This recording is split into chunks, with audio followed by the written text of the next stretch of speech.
Assalamu alaikum wa rahmatullahi wa barakatuh. Welcome back, brothers and sisters and viewers of IQRA TV. I hope you found the first part of this discussion enlightening and of some value. And as we finished the last part, the first part, we talked about binding the community together, to come together as a unit so that we can make a difference on a major strategic level to the whole economy, our region, our infrastructure, our community. You know, I mean, as earlier Mufti Yusuf mentioned, if you look at the profile of a community and where the majority of people are living, most of them are living in deprived neighborhoods, wards which are considered to be deprived within the nation. Now, how do we change all that, and what do we need to do? And how do we as a Muslim community use the power that we have? And if you look at the Muslim Pound, the book that came out recently about Generation M, which talk about the value of the Muslim Pound, which is phenomenal. How do we use that power to make real change, not just to individuals and families, but the whole community and the nation itself? So let's go back to where we left off, and we talk about, you know, nothing binding us together. And we've also fragmented ourselves in a way as a community. You know, and so I don't think we're going to go to why it happened, because I think we know why it happened. I think, and I remember years ago in 1978, a very well-known English gentleman who used to work on race relations issues said to me, says, Iqbal, if I take a Muslim from Pakistan, from India, from Bangladesh, and if I take, you know, a Gujarati and a Punjabi and a, you know, a Bengali, etc., and I line them up in one line and say to you, तुम्हारा अल्लाह कौन है? तो सब कहेंगे हमारा एक ही अल्लाह है. तुम्हारा रसूल कहेंगे तो सब कहेंगे पैगंबर मोहम्मद रसूलुल्लाह सल्लल्लाहु अलैहि वसल्लम. तुम्हारा कलमा क्या है? Everybody read the kalima. So they will be all united in that. But if I take them individually and talk to them, one will be dissing the other one, criticizing the other one, and there will be so much disunity amongst themselves. And until that unity is not overcome, the Muslim community will never be successful. And I totally, and that rings in my head all the time. And we've all experienced that, I suppose, in our works of life. And how that has helped hinder us in the work that with people like you've been doing. When I work on a national level, at the government level, and I know that that hinders us as well. Okay, I think what we're talking about now is we have the numbers, we have the talents, and alhamdulillah, now we have the resources, right? So, you know, before it was we haven't got the money, right? I think that is not an issue anymore. So why is it that we've got the numbers, we've got the talent, we've got the resources? Why is it that we're not as effective in actually putting our challenges, our issues, right, and creating policies that actually benefit us? And for me, over the last kind of 25, 30 years of this journey, whether you're an individual, whether you're a company, whether you're a community, it's all about the quality of leadership. And I'm not going to go into saying, you know, you're wrong, they're wrong, or that is wrong. Right? I think fundamentally what you've got to do is get the model right. What is it? Why is it? So how do we learn from successful communities? So, you know, we're very quick to blame the Jewish community, the Hindu community, other communities. And there is, to some extent, victimization. We have to take charge of our destiny. I agree. So okay, so if that is the case, where do we do that? First and foremost, we have to actually adopt a policy that I'm going to give this post to my brother or a friend that I know, right, because I know them, I can trust them, and they'll deliver my kind of agenda, right? That has actually hindered us a lot. So what we've got to do, we've got to have a process of selection where meritocracy, so is the person, so person specification, job specification, KPIs, right? What is it that we want those people to deliver? And more importantly, where is the accountability, and who holds those individuals and institutions in a civilized manner accountable? But let me take you to last week's debate that we had. I mean, we had a former Lord Mayor, yes, you know, here, and one of the challenges I asked him was, if you look at Bradford City Council, and if you look at the Bradford population, the community, you know, why is it that Bradford has not got a senior management team which represents the community? right?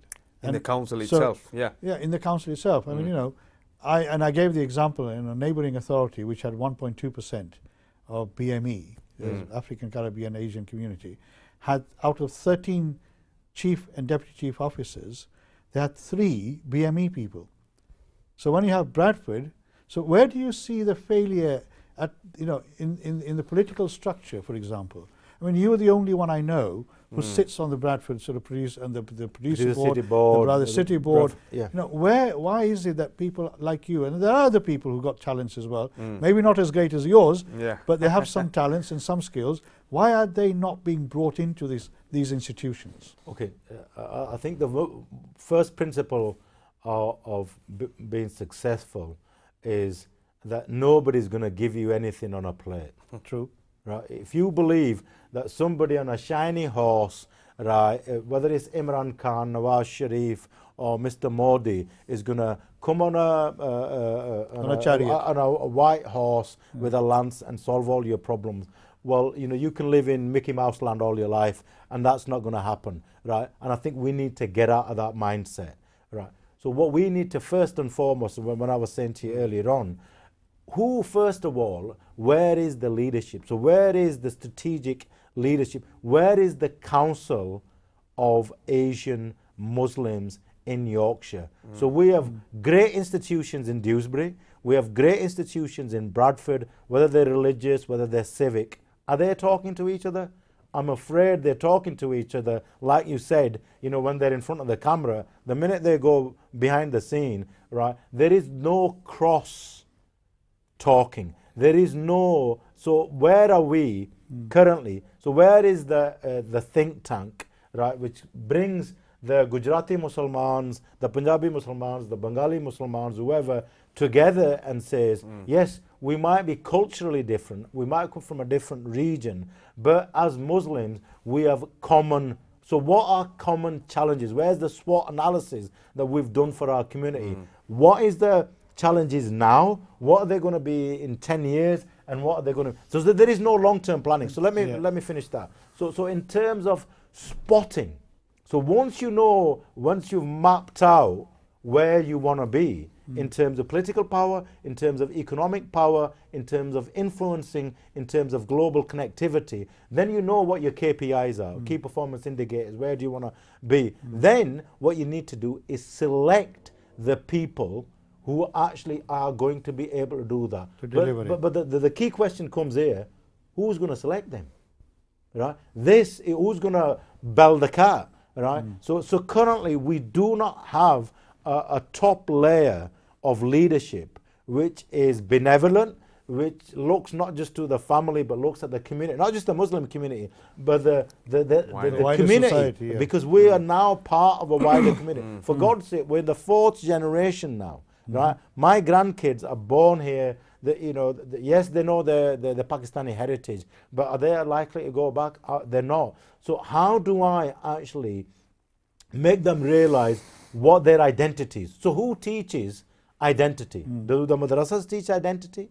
Is it just about going there after 4 o'clock for 2 hours, right, where you've got maybe 30, 40, 50, 100 kids in one class with one teacher, right, different abilities, right, just reading Quran. There's absolutely nothing wrong in reading the Quran like that, but where's the ability, right? Where is the meaning? Where is the real meaning of Islam? And how do we then from that... We have an imam here, teacher, Mufti Sahib, who might be able to... But actually, the point you make is that... Is how do we synthesize? We're muddling through how do you synthesize leadership? How do you place people in position, right? Then how do you actually, in a civil manner, hold them to account? And that holds true for politicians. It holds true for imams. It holds true for business people. I might be running my business, but I have wider responsibility to my employees. Oh, yes. But Bradford economy, Yorkshire economy, UK economy, and global economy, right? But I think that is something that the media, now, you know, we have a plethora of Muslim media. So there are so many channels now. So generally what I find, it's all about charities. We're going to Syria, we're going to Iraq, give us more money, right? There's nothing wrong with that. Absolutely nothing wrong with that. And then the others are just absolutely and utterly, totally focused on politics. Imran's done this, So Nawaz Sharif's done Pakistani or Indian politics yeah, absolutely. back home. So Nothing what to I'm do with saying, here. okay, so why do you think our youth are now involved in grooming, in gang culture, in drug culture? Why is it there's a massive intergenerational conflict? Because we blooming haven't engaged ourselves and we haven't put, you know, projects and strategic planning in place. Right? That is not the job of me, you, or somebody else. It's the job of the media. It's the job of true leadership, and it means sitting down and having conversations, honest conversations like this, and saying, look, you know, the gang culture is our problem. Well, yeah. The drug problem is our problem. The African Caribbean community went through this in Oh, the absolutely. 70s. They went through it in the 70s. I mean, I will bring you in. But, I mean, you probably didn't see this program about 3 weeks ago. And one of the questions I asked some of the councillors was that you may be a Tory councillor, you may be a Labour councillor, you may be a Liberal councillor on Bradford Council, and there's many of them, but have you, while holding your own political views, which is fine, have you ever come together as Muslims to say, let's sit down together and look at the issues of the Muslim community, right? By all means, hold your political views, but overcome some of those difficulties where the views may conflict. But as a Muslim community, what are our needs? What are our long-term goals? How do we strategically make sure that the Muslim community avoids some of the pitfalls that you've just mentioned? Sorry, Mufti Sahib, I'm just going to maybe disagree with you there on one small point is the Muslim community. There's no, I believe that there's no such thing as a Muslim community. Muslim community is very diverse and from all walks of life, maybe 50 plus countries in this country alone. But I say, we look at the Asian sort of community here and the problems that we're facing. I'm going to ask Amjad Bhai and yourself, one question is, do you think there's a massive culture clash here now with and there's an intergenerational gap with understanding of the youth and the elders or the parents as such, where a lot of the younger generation are now, like you've rightly said, just mentioned that, in gangs, in drugs, in grooming, in different things they're doing, right? Okay, let me answer this very, very abruptly, right? Any child needs parental guidance, right? But that's a role that the parents. They give them shelter, they give them clothing, they give them comfort, they give them a family spirit. So that gives them some form of identity. But then there's a wider identity, which may be their religious identity, it might be cultural. Right? Some of the parents might not be clued up as much on their religious identity. So what do? They hand their loved ones to the institutions of religion, so they could do that. Yes. So to the mosques, to the madrasas, right? And I don't want to be too critical of this. But the thing is, we as Muslims need to ask this question first before Ofsted asks the question that you've got illegal schools doing illegal stuff. So rather than somebody slapping me, I'd rather go examine that question as a Muslim, right, and say, look, how do we inculcate decent identity of Muslims to our young people when they go to mosque? You tell me, apart from a handful of institutions, which institution as part of that education is actually giving that good education or to our young people or what it means to be a good Muslim. Whole citizens. And I'd say 95% of the institutions fail to do that job. So what happens? Secondly, we're teaching these children Quran in Arabic. There's nothing wrong with that. It's in a parrot mode majority of the time. There are some innovative projects now happening, right, which are beginning to realize that that is no good, because parrot-wise, right, as much as it's good to recite it and you get the sawab, but if you don't know the meaning of it, how does it make relevance to you? So my second question is, right, why is it that, you know, the mosques and the madrasas and the institutions of identity are not teaching Arabic language as a GCSE? That's what the Open Madrasa Network was about. So you go to a madrasa, you teach them Urdu or Hindi or Bengali GCSE. It's on the syllabus, for God's sake. So you don't have to reinvent it. So it's there. So you have the teachers who actually teach them. You teach them Arabic GCSE. So what happens as the child goes through the journey, right? They're actually given formal education, and at the end of it, the institution can say to the Department of Education, we've given this child the education. They're going to get 3 GCSEs. One in Urdu, one in Arabic, and one in religious studies. Islamic studies. Islamic studies or religious studies. So it's holistic. So which I did, by the way.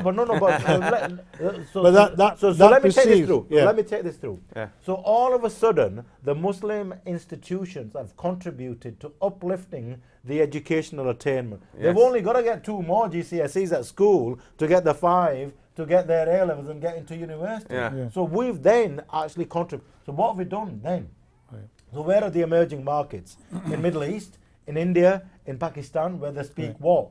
Hindi, Urdu, or and Arabic. Yeah. Right? So the UK PLC benefits from having a skill set. So we're going to be out of Brexit. So we now need to negotiate right, trade deals. Yes. Right? So imagine the contribution that the Muslim institutions could make to the prosperity of. I mean, that you see, the thing is that we want to, our community generally has wanted to do things with the cheap, isn't it? I mean, No, but it's not. It's not. I mean, we can do it on the cheap. We've not put enough resources into mosque and madrasas. No. We've not recruited Iqbal, imams. Iqbal, I've got to differ from you. I mean, we haven't got much time. No, but let me moment. tell you where I differ.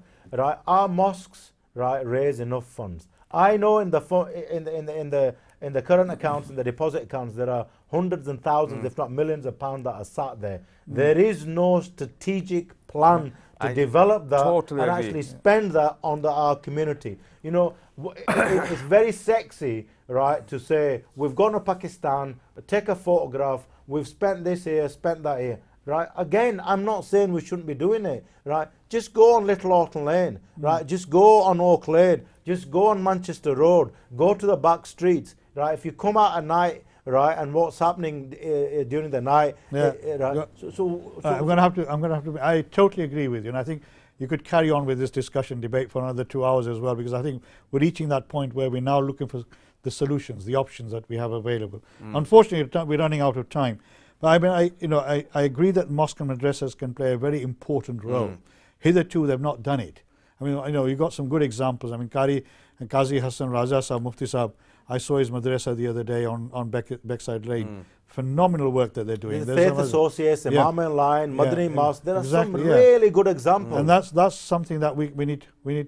So we're going to close this debate, unfortunately, because we're running out of time. Okay. Mufti Sahab, I've got 20 seconds for you. Thank you, Amjad Bhai, and it's been inspiring. We must have this debate back again, maybe have this on a panel set up in terms of looking forward and how we can achieve some of these answers and goals and objectives as a vision, mission, values and objectives, and then move on, hopefully. Finish? 30 seconds. Sorry, Amjad Sahab. Right, so Thank you very much for coming. It's been really interesting. We want to talk to you about your business, your strategic involvement, both in the NHS. We never got around to that. I mean, you play a very important role in shaping the health of this area as well. So, friends, viewers, I hope you found this interesting. I know you did. I certainly did. It was something that we needed to talk about. And inshallah, Allah willing, we'll come back to Amjad Sahab in the near future, because I think this is a debate we need to have as many times as possible. Thank you very much. Jazakallah khair. May Allah be with you all. Assalamu alaikum wa rahmatullahi wa barakatuh.